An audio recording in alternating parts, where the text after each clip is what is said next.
Okay, hello everybody. Welcome to Korean Atlanta Mentorship, and we're going to react to a TikTok video from Canada about not being able to afford to live. And this is kind of sad. I'm going to be honest with you.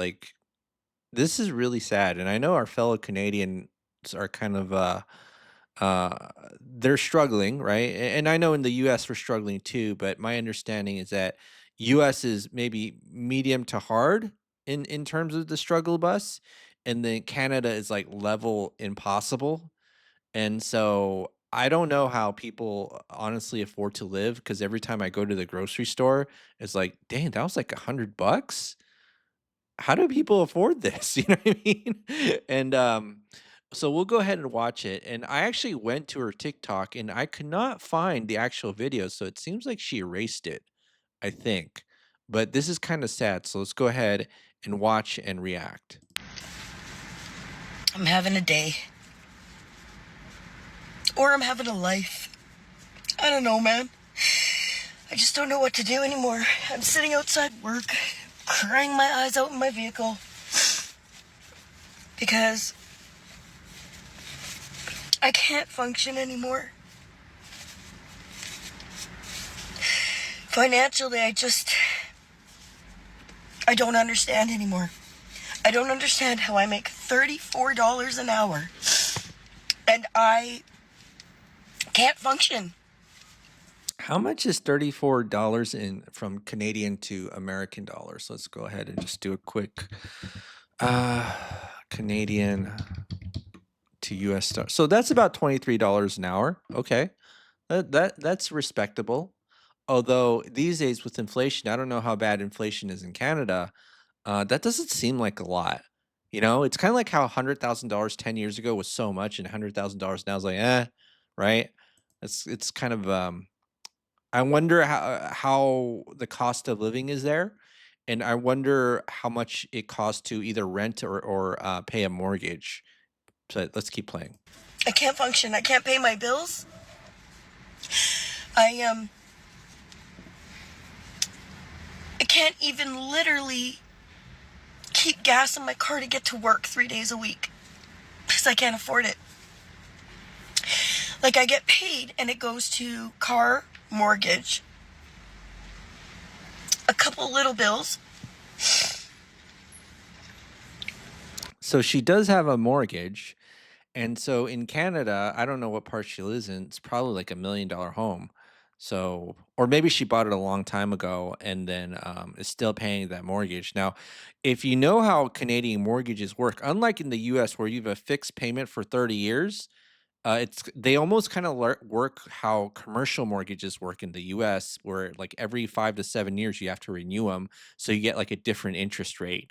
Um, uh, During that time after that time period ends. So I'm guessing that housing is going to be her highest cost. Well, actually, that's everybody's highest cost, right? But it might be insane just because home prices are so high in Canada. And then maybe $80 in food for the week. And I literally only buy groceries when my daughter's home now. On the weeks that she goes with her dad, which is Monday to Monday, what I've started doing is I buy a loaf of rye bread, and I work really hard to keep that one loaf of rye bread lasting me the whole week, and I eat peanut butter. That is so insane. What? My goodness. Like, you know that Homer Simpson clip where he talks about like that's not America, that's not even Mexico. You ever see that clip? I gotta play it. But that's how I feel right now when I'm watching this is like this is a bizarre alternate reality. I think if you talk to the average Canadian 10 years ago, like, do you think that this would have been your future 10 years into the future? And I think they were really happy who they elected. And then now this is kind of what we're getting. And again, $25 an hour is not that bad, right? No matter, especially in the US, in many places, as long as you're not in New York City or San Francisco. But I wonder what part of Canada she's in, and she looks like she's working for the government. Community development? That seems like a government organization. Might be wrong, but let's keep playing. So I'll eat peanut butter toast whenever I'm hungry. And it's been fine. It's been working just fine. So her diet is essentially a loaf of bread for a week and peanut butter, and she uses peanut butter to make it last. Girl, I know why you're crying. That is so sad. Even when I was broke and I was only making $20,000 a year, if you go to well, back then, I don't know how much it is now, but if you went to like Sprouts, you could buy like veggies and fruits for relatively cheap, and then for $50, you could buy a whole week's worth of juicing groceries, and then that's what I did, right? All I did was like juice organic fruits and veggies, and that's what I lived off for quite some time, and I lost a ton of weight. But I don't know if Canada is big into like the Whole Foods and Sprouts type of health food stores, but might want to look into juicing. Might want to look into that. I'm good with that. That's fine. No, you shouldn't be good with that. That's you. If I had to eat just a bread and peanut butter, make one loaf of bread last me an entire week with peanut butter, I would go insane. You can't say that that's good enough for you because closed mouths don't get fed. Unfortunately, it's sad but true. Um, but last week, I guess I was a little extra hungry a couple days, so I had toast in the morning and toast in the evening. That is so sad. Toast in the morning and toast in the evening is like the way that she's talking about it is as this is some sort of a privilege to do that. I wonder if things have gotten so bad that this is how, like, the average person thinks in Canada now. I hope not, but it's really gotten that bad. And another lesson that we can kinda learn from this is that families just in general, in almost any country, just don't pull resources together. I feel like this used to be a thing, like, 50 years ago. You know how there used to be a family farm and everybody would work on it? I feel like families back in the day, even like in the small businesses, they pulled their resources together, and then there just came a point in society where everyone's like, "I'm going to be an individual and just try to survive on my own." And I feel like we're at that tipping point where we realize for a lot of people it's unsustainable, right? And I'm not criticizing her. I never criticize anybody I watch. I feel sad watching these videos. I mean, what did she literally say? An extra piece of toast in the morning and the afternoon is like a privilege. What are we in, like the Korea in the north part of the northern part of that Korea? You know what I mean? Like, oh man, sounds really bad. Which, that's not in my budget. So I ran out of bread on like the Thursday. Well, you know what Dave Ramsey would say. Unfortunately, he would tell you to just do some DoorDash and deliver some pizzas and take up some extra shifts. Isn't that his advice? Like, I'm not lying, am I? I feel like that'd be his advice. Or even the Friday, I don't know. Either way, at 47, I had to see if my mother could buy me a loaf of bread so that I could eat for the weekend before my daughter got home. Yeah, that's really sad too. Again, begging your mom to buy you bread because you can't afford to eat, and if your daughter comes home, that's the only time you're allowed to buy food. I feel like this is like we're already in the dystopia that people predicted. Like we have all this technological progress, and then like some of the most amazing technology, and people can't afford to eat or find shelter. That's so sad. Because if there's any food in the house, I'm not fucking eating one bit of it. I'm saving everything I can for her. You see how she makes it seem like eating itself is like an act of privilege? That's like what I'm getting from this video, and she's accepted that as her reality, which is I don't even know what to say. Like again, it's like a WTF moment. Because then she gets home and she's not surviving a fucking toast. I don't give a shit. I don't give a shit. I don't understand why things are so hard right now. Well, I'll tell you why. Piss poor leadership. That's like the cause of I'll say 95% of the world's problems. Piss poor leadership. We're having a cost of living. All right, so that's kind of the end of the video.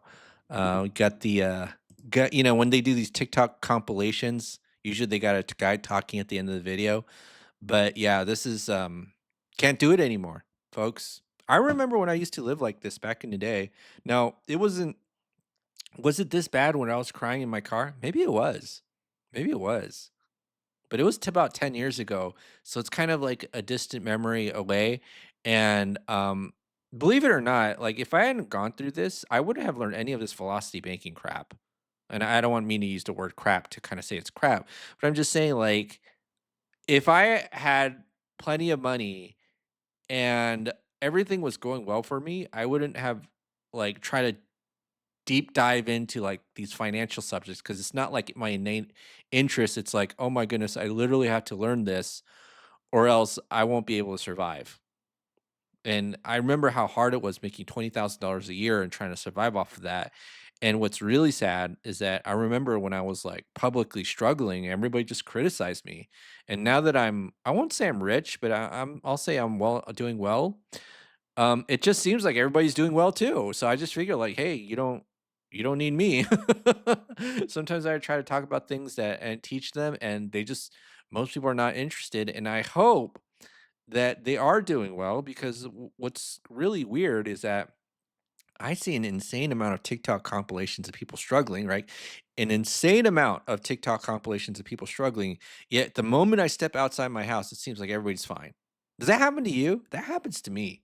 Like every time I step outside my house, seems like everybody's fine. I'm like, all right, well, I guess I don't. You don't need me, right?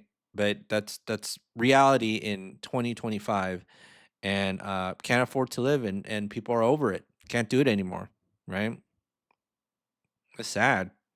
Like, I think this is the first time I've ever seen a grown woman in her late 40s in a first world country like Canada, well, I'll put first world country in quotes, acting like eating bread a couple days uh, a couple times a day is some sort of privilege.